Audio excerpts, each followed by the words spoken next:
बिस्मिल्लाहिर्रहमानिर्रहीम, अस्सलाम वालेकुम। मैं हूं आपका मेजबान आकिल हुसैन। नाज़रीन, निगरान वज़ीर आज़म अनवारुल हक काकड़ का नाम फाइनल होते ही अब पीडीएम की जमातों ने एक दूसरे पर अदम एतमाद का इजहार करते हुए इस वक्त निगरान वज़ीर आज़म अनवारुल हक काकड़ के खिलाफ जो है बाकायदा आवाज़ें बुलंद करना शुरू कर दिया है।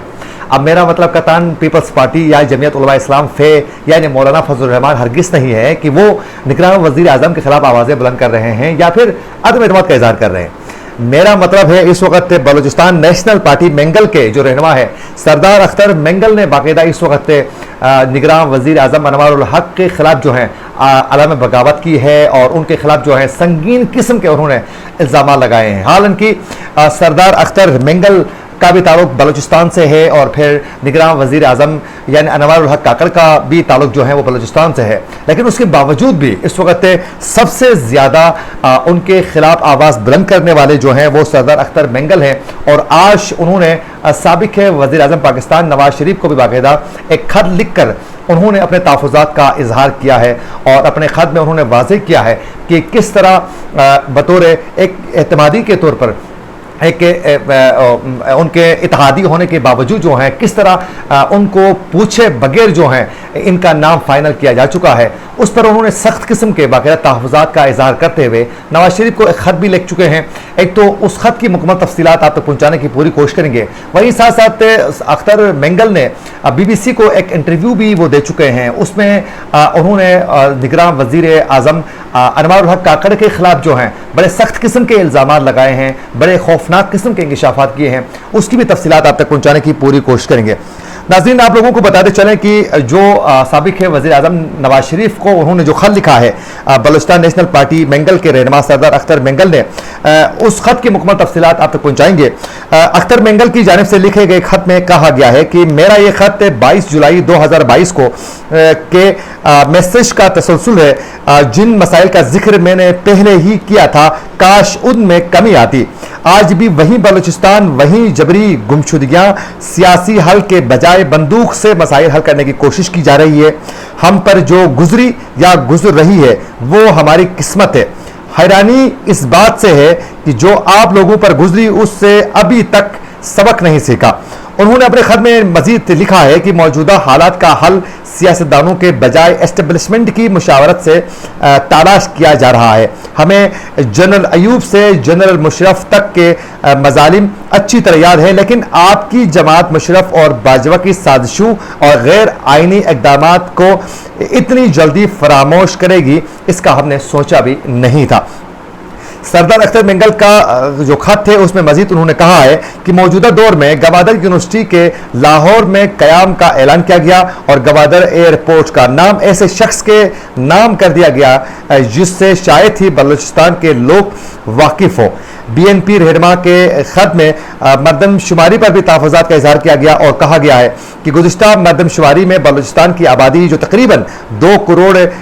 24 लाख बनती थी उसे 73 लाख कम कर दिया गया है। नवाज शरीफ को लिखे गए खत में यह भी कहा गया है कि आम फैसलों में इत्तेहादियों को एतमाद में नहीं लिया गया और उससे मजीद बदएतमादी जो है वो बढ़ सकती है और बढ़ चुकी है। और सरदार अख्तर मेंगल का मजीद कहना है कि निगरान वज़ीर आज़म के लिए ऐसे शख्स की नामजदगी की गई है जिससे हमारे लिए सियासत के दरवाजे बंद कर दिए गए। आपके इस तरह के फैसलों ने हमारे दरमियान मजीद दूरियां जो हैं वो पैदा कर दी है। और नाज़रीन, आप लोगों को पता है कि बाकायदा ये जो नाम फाइनल हो चुका है निगरान वज़ीर आज़म अनवारुल हक काकड़ का, ये बाकायदा अपोजिशन लीडर और वज़ीर आज़म शहबाज शरीफ के दरमियान जो है बाहिमी मुशावरत के बाद जो है नाम फाइनल किया जा चुका है। और बाकायदा निगरान वज़ीर आज़म के नाम के हवाले से अपोजिशन जो लीडर हैं उन्होंने बाकायदा ये कहा था कि ये जो नाम फाइनल किया जा चुका है ये वही नाम है जो मैंने दिया था, वही नाम वज़ीर आज़म शहबाज शरीफ ने बाकायदा जो है फाइनल कर दिया था। यानी उनका ये कहना था कि वही नाम फाइनल हुआ जो मैंने नाम दिया था वज़ीर आज़म को, यानी अपोजिशन लीडर का जो नाम था उसे वज़ीर आज़म ने बाकायदा एक्सेप्ट किया है। अब इस पर पीपल्स पार्टी भी खामोश है और जमीयत उलमा इस्लाम फे यानी मौलाना फजल रहमान भी बिल्कुल खामोश है, लेकिन मेंगल ग्रुप की जानिब से इस वक्त बाकायदा इस पर आवाज़ें जो है बुलंद हो रही है। दूसरी जानिब पे आज BBC को एक इंटरव्यू देते हुए बाकायदा अनवारुल हक काकड़ के हवाले से सरदार अख्तर मेंगल ने यह कहा है कि जिस शख्स का नाम फाइनल किया गया है अपोजिशन लीडर और वजीर आजम ने मिलकर निगरान वजीर आजम के लिए अनवारुल हक काकड़ का, उन्होंने कहा है कि उससे ये उम्मीद की जा रही है कि ये बलूचिस्तान के मसाइल हल करने में अहम किरदार अदा करेंगे, हालांकि ऐसा नहीं है। और बीएनपी के सरबराह के मुताबिक अनवारुल हक काकड़ की तकरीर का मतलब यह है कि लोग बलूचिस्तान के मसाइल हल नहीं करना चाहते हैं। उन्होंने कहा है, बीबीसी को इंटरव्यू देते हुए अख्तर मेंगल का यह कहना था कि कोयटा में चंद साल कबल तैनात रहने वाले एक सीनियर सिक्योरिटी एहलकार का नाम उन्होंने लिया है और कहा है कि मौजूदा इस बीबीसी के इंटरव्यू में भी वो जो सीनियर सिक्योरिटी एहलकार थे उनका नाम नहीं लिखा है और कहा है कि सीनियर सिक्योरिटी एहलकार का नाम लेते हुए बाकायदा उसमें अख्तर मेंगल ने यह कहा है, सरदार अख्तर मेंगल ने, कि उन्होंने इससे कबल 22 जुलाई 2022 को मियां नवाज शरीफ को एक खत तहरीर किया था जिसमें उनसे दरखास्त की थी कि बलूचिस्तान के जो मामला थे उनको एस्टेब्लिशमेंट के हवाले न किया जाए। और उनका कहना था कि मियां नवाज शरीफ ने कहा था कि वो शहबाज शरीफ से बात करेंगे, लेकिन इनके तहफ़्फ़ुज़ात के हवाले से कोई पेशरफ्त नहीं हुई। बीएनपी के सरबराह ने कहा है कि चंद रोज कबल जल्दबाजी में जो कानून साजी की गई है वो सियासी जमातों के लिए अपने लिए गड्ढे खोदने के बाकायदा मुतरादिफ है। और नाज़रीन, उस खत में मजीद अख्तर मेंगल ने यह भी कहा है कि बाकायदा जो बलूचिस्तान में मुख्तलिफ औकात में, जो मुख्तलिफ वक्तों में, मुख्तलिफ अदवार में जो गुमशुदगियाँ हो चुकी थी, जबरी गुमशुदगियों के हवाले से भी उनका ये कहना है कि निगरान जो वज़ीर आज़म जिसका नाम फाइनल किया गया है, ये इस्टेब्लिशमेंट की इमा पर आगे बढ़ते थे और बाकायदा उन जबरी होने वाली गुमशुदगियों को वो कोई गुनाह नहीं समझते थे और कहते थे कि कोई जबरी गुमशुदगियाँ नहीं हो चुकी हैं। यानी न तो जबरी गुमशुदगियों के हवाले से वो बलूचिस्तान के लोगों के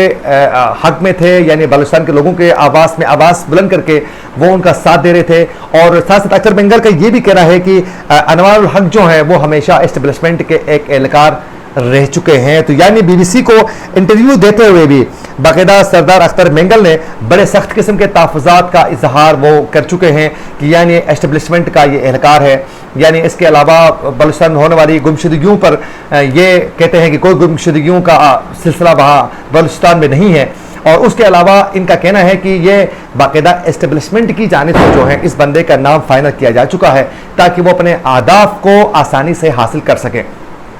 वहीं दूसरी जानिब नाज़रीन, आप सब बखूबी आगाह है कि बाप पार्टी